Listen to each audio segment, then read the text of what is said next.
മഞ്ഞപ്പിത്തം പ്രധാനമായും മലിനമായ വെള്ളത്തിലൂടെ പകരുന്ന രോഗമായതിനാൽ തിളപ്പിച്ചാറ്റിയ വെള്ളം മാത്രമേ കുടിക്കാൻ പാടുള്ളൂവെന്ന് ആരോഗ്യവകുപ്പ് മന്ത്രി വീണ ജോർജ്. മലിനമായ ജലസ്രോതസ്സുകളിലൂടെയും മലിനമായ വെള്ളം ഉപയോഗിച്ച് നിർമ്മിക്കുന്ന ഭക്ഷണം, ഐസ്, ശീതള പാനീയങ്ങൾ എന്നിവയിലൂടെയും മലിനജലം ഉപയോഗിച്ച് പാത്രം കഴുകുക, കൈ കഴുകുക തുടങ്ങിയവയിലൂടെയും സെപ്റ്റിക് ടാങ്കുകളിലെ ചോർച്ച മുഖേന കിണറുകളിലെ വെള്ളം മലിനമാകുന്നതിലൂടെയും ഹെപ്പറ്റൈറ്റിസ് എ ഉണ്ടാകാൻ സാധ്യതയുണ്ട്. മറ്റ് അനുബന്ധ രോഗമുള്ളവർക്ക് ഹെപ്പറ്റൈറ്റിസ് എ ബാധിച്ചാൽ ഗുരുതരമാകാൻ സാധ്യതയുള്ളതിനാൽ വളരെ ശ്രദ്ധിക്കണം. എന്തെങ്കിലും രോഗലക്ഷണങ്ങൾ കണ്ടാൽ ഉടൻ തന്നെ ചികിത്സ തരണമെന്നും മന്ത്രി അഭ്യർത്ഥിച്ചു. മലപ്പുറം, എറണാകുളം, കോഴിക്കോട്, തൃശൂർ ജില്ലകളിൽ പ്രവർത്തനങ്ങൾ കൂടുതൽ ശക്തമാക്കാൻ മന്ത്രി നിർദ്ദേശം നൽകി. ആരോഗ്യവകുപ്പ് ജില്ലാ തലത്തിലും സംസ്ഥാന തലത്തിലും യോഗം ചേർന്ന് പ്രവർത്തനങ്ങൾ ഏകോപിപ്പിച്ചു വരുന്നു. മലപ്പുറം, ചാലിയാർ, പോത്തുകൽ ഭാഗങ്ങളിൽ ഹെപ്പറ്റൈറ്റിസ് മരണങ്ങൾ റിപ്പോർട്ട് ചെയ്ത സാഹചര്യത്തിൽ ആരോഗ്യവകുപ്പിന്റെ നേതൃത്വത്തിൽ ഈ പ്രദേശങ്ങളിൽ സ്വീകരിച്ചിരുന്ന പ്രതിരോധ അവബോധ പ്രവർത്തനങ്ങൾ വിലയിരുത്തി ആക്ഷൻ പ്ലാൻ രൂപീകരിച്ചു. പോത്തുകലിൽ മഞ്ഞപ്പിത്തം നിയന്ത്രണ വിധേയമായിരുന്നു.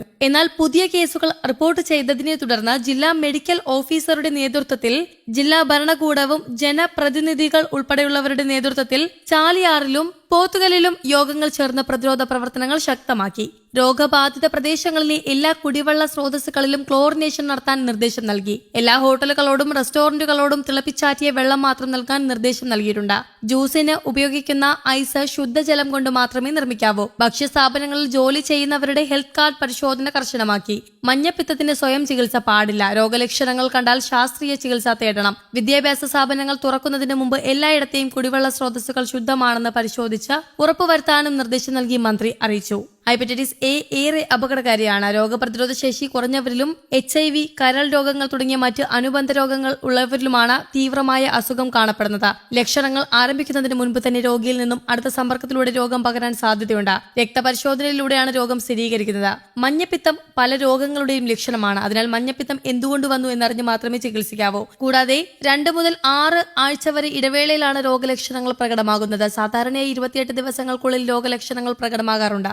ക്ഷീണം, പനി, വയറുവേദന, ഓക്കാനം, ഛർദിൽ, വയറിളക്കം, വിശപ്പില്ലായ്മ, ചൊറിച്ചിൽ, മഞ്ഞപ്പിത്തം, കണ്ണിലെ വെളുത്ത ഭാഗം, മൂത്രം, ത്വക്ക്, നഖങ്ങൾ എന്നിവ മഞ്ഞ നിറത്തിലാവുക എന്നിവയാണ് രോഗലക്ഷണങ്ങൾ. ശ്രദ്ധിക്കേണ്ടത്, ഹെപ്പറ്റൈറ്റിസ് എ വൈറസ് മനുഷ്യന്റെ കരളിനെ ബാധിക്കുമ്പോൾ ഉണ്ടാകുന്ന ഒരു രോഗമാണ് ഹെപ്പറ്റൈറ്റിസ് എ. ചികിത്സയിലൂടെയും വിശ്രമത്തിലൂടെയും രോഗം പൂർണ്ണമായും ഭേദമാക്കാനാകും. അസുഖബാധിതർ ധാരാളം വെള്ളം കുടിക്കുകയും കൊഴുപ്പ് കുറഞ്ഞ ഭക്ഷണം കഴിക്കുകയും വിശ്രമിക്കുകയും ചെയ്യണം. സാധാരണ രോഗലക്ഷണങ്ങൾക്കുള്ള മരുന്നുകൾ മാത്രമേ ആവശ്യം വരാറുള്ളൂ. അംഗീകൃതമല്ലാത്ത മരുന്നുകളും ആവശ്യമില്ലാത്ത മരുന്നുകളും ഉപയോഗിക്കുന്നതിലൂടെ കരളിന്റെ പ്രവർത്തനം കൂടുതൽ വഷളായി മരണം വരെ സംഭവിക്കാം. തിളപ്പിച്ചാറ്റിയ വെള്ളം മാത്രം കുടിക്കുക എന്നതാണ് പ്രധാന പ്രതിരോധ മാർഗം. തുറസായ സ്ഥലങ്ങളിലെ മലമൂത്ര വിസർജനം ഒഴിവാക്കുക. കിണർ വെള്ളം നിശ്ചിത ഇടവേളകളിൽ ക്ലോറിനേറ്റ് ചെയ്യുക. സെപ്റ്റിക് ടാങ്കും കിണറും തമ്മിൽ നിശ്ചിത അകലമുണ്ടെന്ന് ഉറപ്പുവരുത്തുക. ഭക്ഷണം കഴിക്കുന്നതിന് മുൻപും മലമൂത്ര വിസർജനത്തിന് ശേഷവും കൈകൾ സോപ്പ് ഉപയോഗിച്ച് കഴുകുക. രോഗി ഉപയോഗിച്ച വസ്ത്രങ്ങളും മറ്റു വസ്തുക്കളും മറ്റുള്ളവരുമായി പങ്കിടരുത്. അവ ബ്ലീച്ചിംഗ്, ലായനി പോലുള്ള അണുനാശിനി ഉപയോഗിച്ച് വൃത്തിയാക്കുക. 6 മാസത്തെ ഇടവേളയിൽ 2 ഡോസ് വാക്സിൻ എടുത്താൽ ഹെപ്പറ്റൈറ്റിസിനെ പ്രതിരോധിക്കാം. News desk, Kerala Kaumudi.